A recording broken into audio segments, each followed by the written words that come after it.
sunny Miami. We have here tonight Jonathan Waxman, MD. He's an intern at Wayne State in Detroit. He's an ENT intern, I believe. Well, I'm not sure. Well, I guess we'll go over. We'll find out exactly what kind of intern it is. And also, we're joined by Hee Young Kim, who coincidentally is an ENT surgeon from Seoul, Korea. So, good night, good day, Jonathan. Welcome. Thank you. Good to be here. Okay, nice to have you here.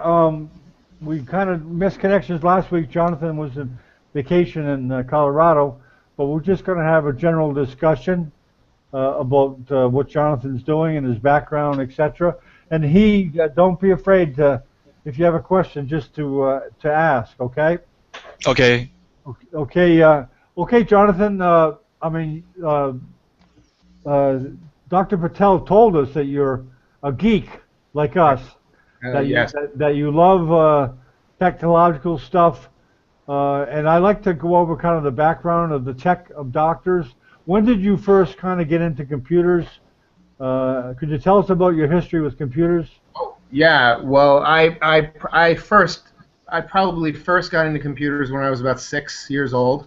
My dad was a computer teacher back then, and actually he was the first person to teach me the rudiments of programming, and I took to it and just sort of fell in love with it. I have a long history of programming. I studied computer science engineering as an undergraduate at University of Pennsylvania, and started studying that around the time of that first internet bubble. You know, when a lot of companies like Google were just first being established, and I have friends who went on to establish some of the first startups in all sorts of areas of tech and web technology. I always had this ambition or this sort of dream to go into medicine, so I kind of missed the boat a little bit on getting involved in some of the entrepreneurial aspects of technology. Where'd you grow up, Jonathan?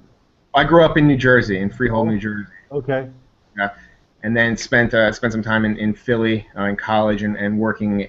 Before I went to med school, I was doing some IT. I was doing some mostly working for universities, not really working for any companies. But I did have some experience working in the private sector, development. Before I went to med school, but I always planned on going to med school and always had this idea of trying to figure out a way to combine my interests in technology and my skills as a programmer with medicine. I ended up going to University of Illinois in Chicago and did an MD PhD. PhD is in electrical and computer engineering, so really, really tried to intensively study some aspects of technology and applied mathematics applied to certain clinical problems. So my background, actually, my academic and research background is in sleep and sleep apnea and disorders of sleep and breathing. So my dissertation research was actually related to a project involving sleep apnea and study of sleep deprivation. My sort of mathematical background is in things like data mining, network analysis, nonlinear analysis of biological signals. And now that I've started a residency in ENT, I'm interested in trying to bring some of that background into clinical problems in ENT. But I'm also starting to expand some of my interests, and that's where I think some of the things like wearable technology are starting to become really interesting to me. It's sort of a new discovery to me. Google Glass and the idea of using hands-free wearable technology, particularly in a surgical setting, has become really interesting. Sorry, I've cats running around. So that's okay. That's okay. Yeah, so that's sort of my background and my interests. Okay, did you say MPH was one of your degrees? A PhD. Oh, PhD. The PhD was in electrical engineering? Yeah, electrical and computer engineering, yeah. Wow, that's, for a doctor, that's very unusual. I think you're one of the first doctors I've met that has that. Do you know any other doctors that have that degree? No, I don't. It is unusual. It's not exactly what I planned, but I'm glad it worked out that way, and it's it's really enabled me to. Well, I'm sure you'll be able to do a lot of positive things. We had a doctor, Dr. Albert Huang. He's down at Methodist Hospital in Houston. Mm. He's also an aficionado of glass. He has a background in industrial design, Oh, and he's also, yeah, I've got to try to introduce you to him, uh, definitely. because he's actually working on the design of the glass, Oh, because, as you know, there'll be different designs and uses for, depending on what you're using it for. Like, for example, a doctor working in an office will have a lot different design than a doctor like you, an ENT surgeon, certainly. as far as the design. And I'm sure that applies to the software part of it too. Mm. Each doctor will have a different particular need. Now, you've been incorporating your background into um, your medical education. Sure. So you immediately took to Google Glass. Did you do any applications? Like you said, mostly an IT background, and the programming. Have you got into doing programs for Google Glass? Yeah, so we've started to do some app development for Google Glass and for Android. They're very much related.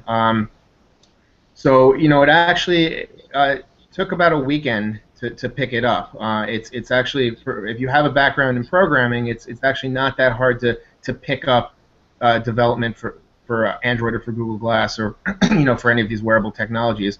And so we started coming up with some ideas for some interesting applications, some frameworks for surgical education, and so we have some other ideas for interesting applications, particularly for use by ENTs and facial aesthetic surgery, cosmetic surgery. Some interesting ideas that we're working on. But yeah, I've been getting really into development, into app development. Wow, I would imagine that you could expand the indications for some doctors to use it if you did some good programming. I think so. Yeah, I think it's an interesting device. I think so. I think Google Glass. It's a really interesting case where Google developed this really neat, kind of cool product, and now they're trying to find interesting uses for it. Personally, I think the most valuable, the most interesting uses for a device like this are in technical, very specific technical settings. Personally, I can't imagine myself sort of walking around with a Google Glass in my everyday life. It doesn't seem really useful to me in that context. But when you have an environment where your hands need to be free, Right. okay, if you're in a surgical setting where your hands are sterile, and you may need to interact with some information systems or some computer systems. I mean, it's a really nice, or it's a really nice kind of device that they've developed. I think it's going to be really useful to have sort of some visual display that's immediately accessible. That's also that you can control using voice commands. It's actually a really great concept. It has a lot of potential. What are the limiting factors as far as, I mean, is it the lack of memory or? Yeah, I mean, a lot of people have talked about this, and I think this is an early, phase of their development. I think, Google's not going to be the only company developing these devices in the future. But yeah, the battery power, it heats up a lot. There are still some quirks with the voice recognition. We haven't really fully tested it in a live environment, so I'm sure we're going to find out more about some of the limitations and some in the future. We're once we start doing some pilot studies. Yeah, well, this question's coming from me. I've never even tried. I tried glass on once at the conference, but do you find that is it comfortable to wear in the OR, or is it Yeah, kind yeah. of get in the way, or? Yeah, I think it's the what they've developed so far. I mean, the model that they have right now, the sort of prototype they have.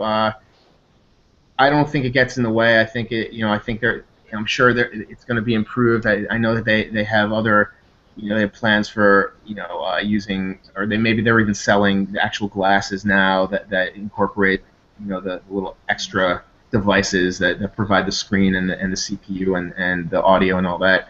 But yeah, I think it's actually quite comfortable. It actually fits really well.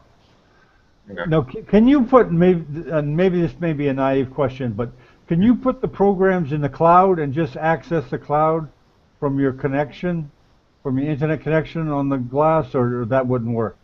Yeah, and I'm not an expert. I should just tell you I'm not yet an expert on all things Google Glass, but there's different ways of there's different sort of there's different kinds of applications that you could run on Glass, and some you could certainly run in that way, like sort of like through as if you were using in a similar way that you use a browser, Right. Have applications applications like that. Right. They don't take up memory. Right, and they have different kinds of ways of developing applications. What is most interesting to me is developing native applications like you download an application for your Android or iPhone and that runs on the iPhone, but that application can then connect to servers that are set up, sort of centralized servers, and can interact, pass data back and forth to some server. Okay. Kind of thing that I'm interested in. Okay. Now, what exactly are you doing now? You're doing. How are you using it at Wayne State now? What are you doing with it? You mentioned some studies you were doing, or? Yeah. So we're actually in the planning stage right now for a number of studies. We have two. There are two kinds of two types of applications we're interested in. One is an application for surgical education. So the idea would be you're a novice like myself. You're an intern. You're just learning how to do some basic procedures, and eventually maybe some more complex procedures. And we thought it would be very useful if we had a way of providing a step-by-step set of instructions, of interactive instructions that the novice, the learner, could interact with. You can see these step-by-step instructions as you're engaged in the procedure, in the surgery. Mm-hmm. So we're developing an application that would allow us to develop sort of tutorials or step-by-step instruction sets that you could visualize on the Google Glass.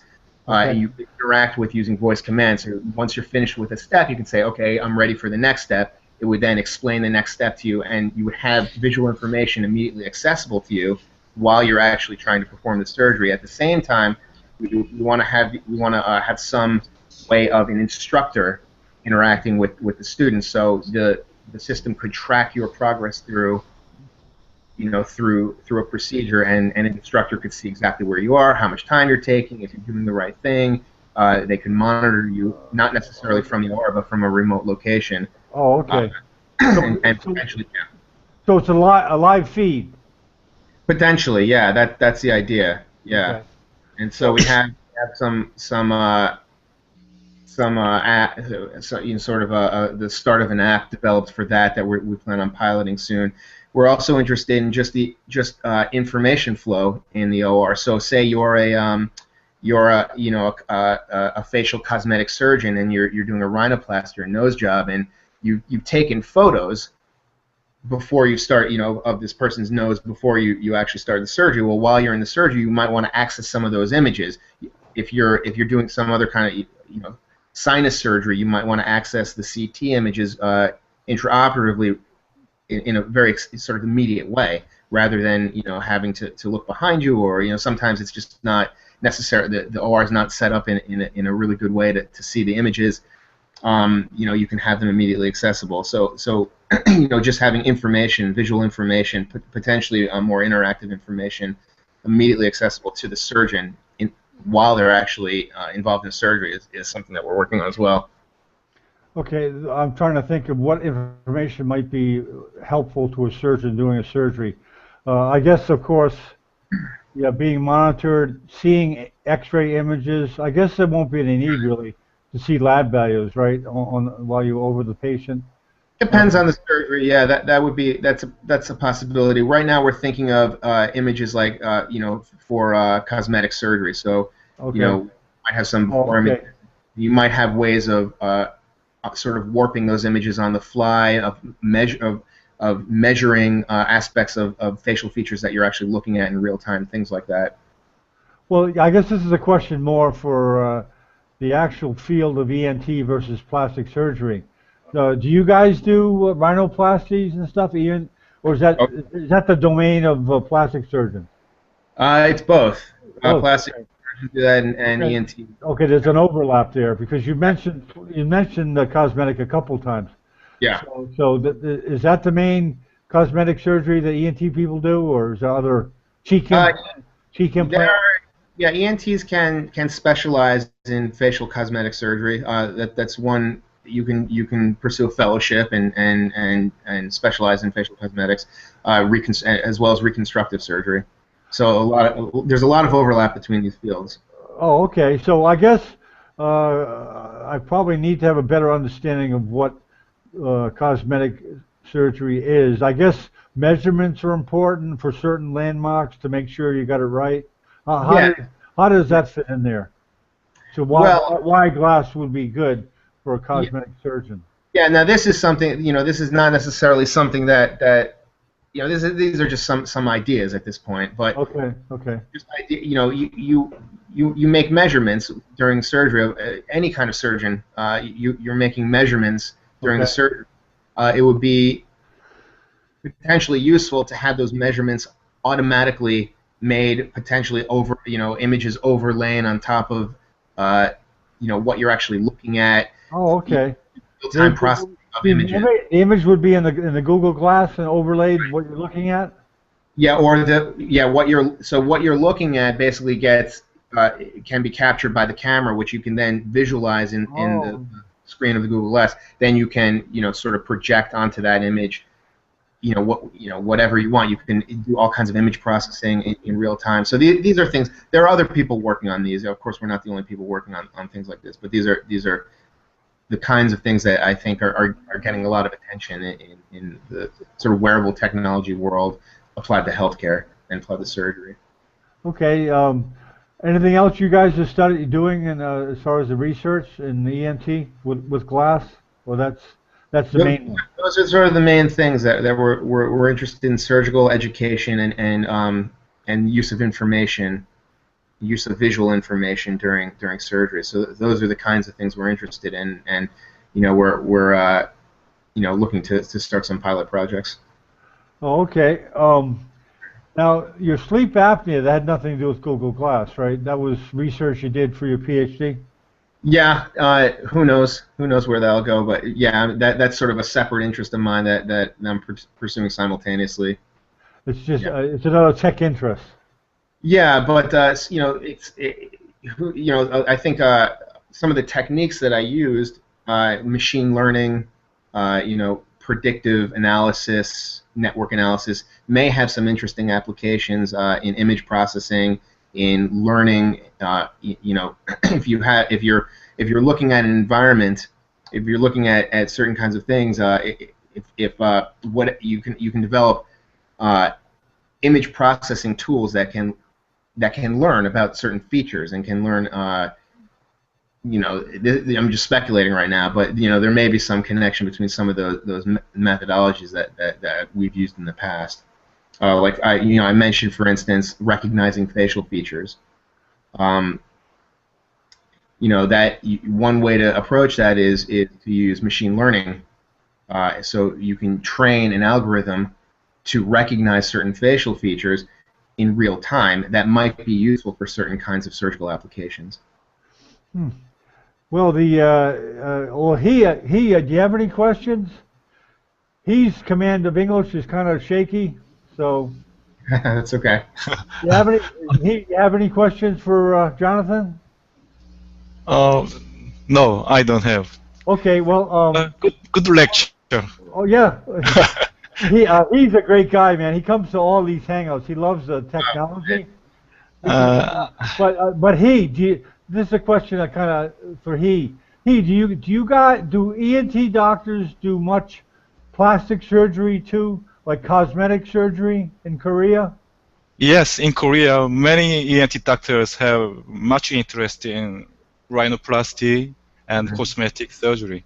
Really? So the same, huh? but I have never done. Do you, Now. Yeah. oh, so I guess an ENT doc, Jonathan, Yeah. can stick to basic ENT and not do any cosmetic? Yeah, ENT is a really broad field, and I think a lot of people don't really appreciate all that it encompasses. You know, facial cosmetics is something that we have some expertise at Wayne State. We have a lot of expertise in that field at Wayne State, but that's just one small area of ENT. Really? I didn't even know that ENT did plastics. I had Mhm. no idea. Yeah. It's a revelation. What kind of a fellowship do you do? A 1 year fellowship if you want to specialize in that, or I is that think part of your training? Yeah, no. Well, you will inevitably encounter things like rhinoplasty as during your residency. That's just it's just such a common thing. But I think it's a 1 year fellowship. I'm not even thinking about any of that right now. Oh yeah, I know. Well, actually, yeah. Are you doing a rotating internship, or are you doing an Yeah. ENT internship, or is there a difference? Or Yeah. Our intern year we rotate through different surgical specialties. We spend 3 months out of the year doing ENT, but the other months are spent in vascular surgery, neurosurgery, sort of learning basic surgical technique and how to care for surgical patients. they must have you do a medical month, right? 1 month. No, no, No. Oh no, man, things no. have changed. Things have changed. Yeah. Oh man, oh man. I still remember doing the rounds in medicine when they crucified you, Oh yeah. presenting patients. After you haven't got any sleep and you Yeah. having to remember all these details of the 5 patients that you admitted. Yeah. It's incredibly, especially I'm probably like you. I really didn't have my heart in internal medicine. Well, actually, it was a very difficult decision for me. I was deciding between internal medicine and ENT. Actually, that was Oh, a really okay. difficult decision. So, I for many years thought that I was going to go into pulmonary and critical care. I was interested in sleep medicine, which I'm still interested in. But there's a lot of overlap, like I was saying before, and it really surprised me. So, these interconnections are always interesting to me. How all these things are interconnected. Now, what kind I understand just from browsing around that sleep apnea is kind of in order for a person to be worked up, he has to be admitted to the hospital, and somehow there's been a device invented where a person can go home and use it. Is that the way it works now? If you want to diagnose someone with sleep apnea, how is a patient worked up for sleep Yeah, apnea? well, the gold standard for diagnosis of sleep apnea is overnight polysomnography, where you spend a night at a sleep center, Okay. you hooked up to a variety of signals, and then those signals are read, analyzed, and interpreted, and then you can make a diagnosis. There are some alternatives, like you can actually go home with a device that has a limited set of signals that it measures. You go Right. home, you put on this device, it'll measure the signals, and you can use that to aid with diagnosis as well. And there's some controversy over How what accurate it is.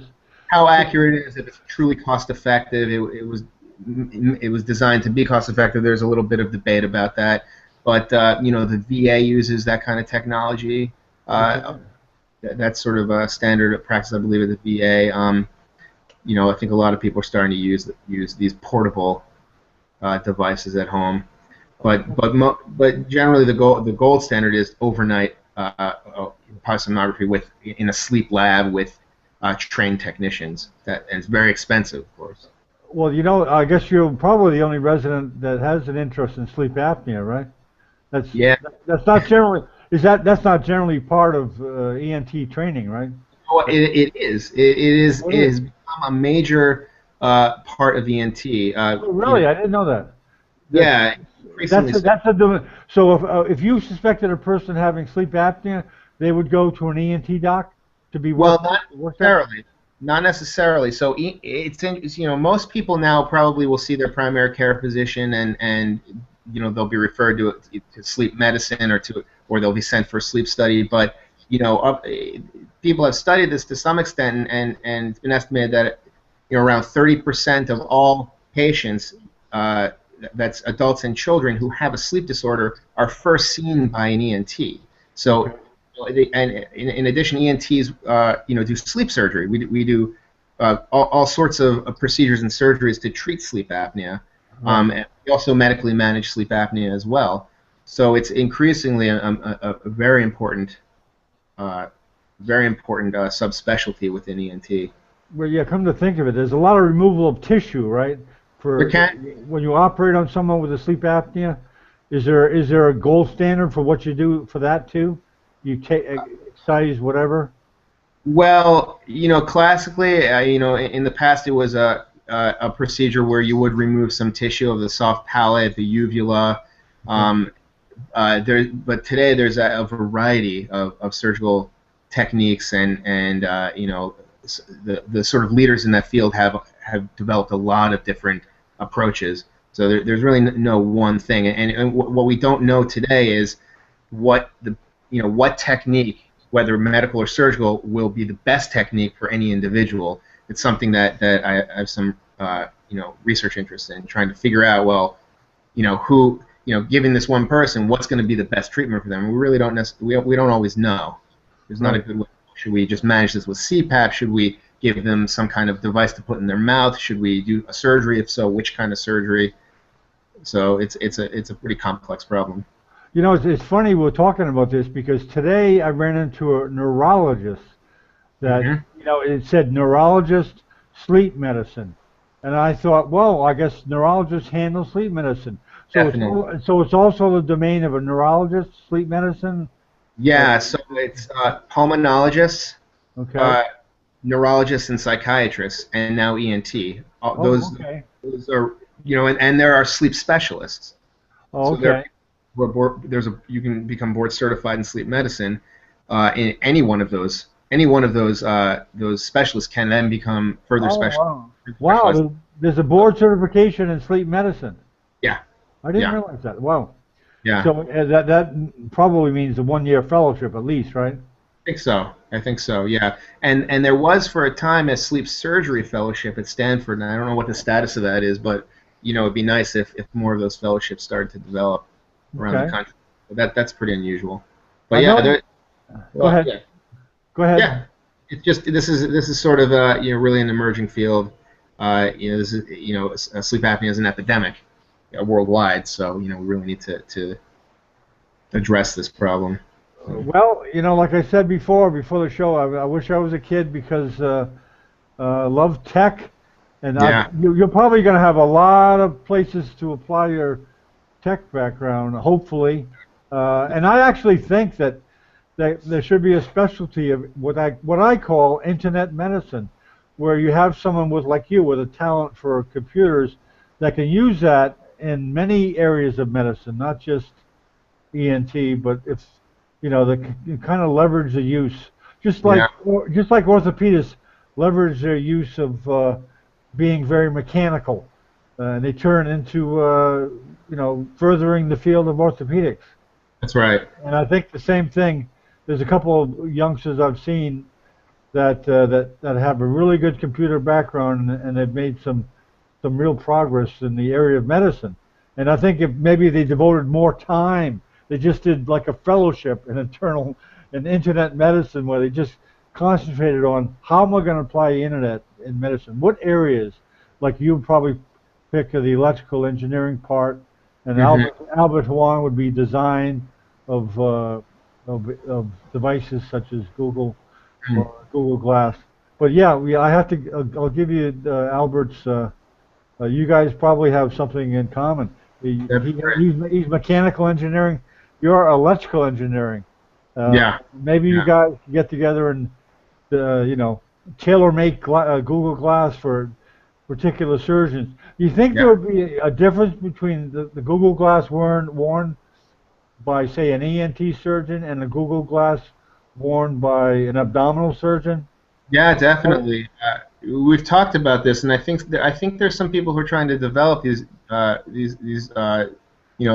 Google glasses that are adapted for certain specialties. But for instance, if you wanted to, we might, as an ENT, you might want to wear loops on the Google glasses, right? So you might, right now you can't really do that. You'd have to have a custom-made Google Glass that would allow that. And I think there's some people who are actually working on that. Yeah, Dave Martineau of Dayton, Ohio. He's a hand surgeon. As you know, hand surgeons also use loops. Definitely. As neurosurgeons do too. I think he mentioned something about that.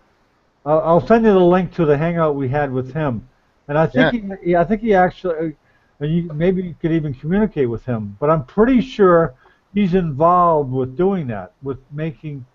And there's another hand surgeon from I forget his name. Maybe I'll send you his name, but he definitely works with loops and Google Glass, and he mentioned something about that, about trying to modify it. Interesting. Yeah. So you guys are working on that too, huh? Yeah, we've been talking about that. Okay. Okay. Very good. Very good. You doing okay back there? I don't know. Your sound may have gone off. Okay, Jonathan. Well, I'll talk to you after. I'll just end the broadcast here, and we'll shoot the breeze for a sec. Great. So, let me just say good night to the American public. Okay, thank you very much, people. Good night. Good night.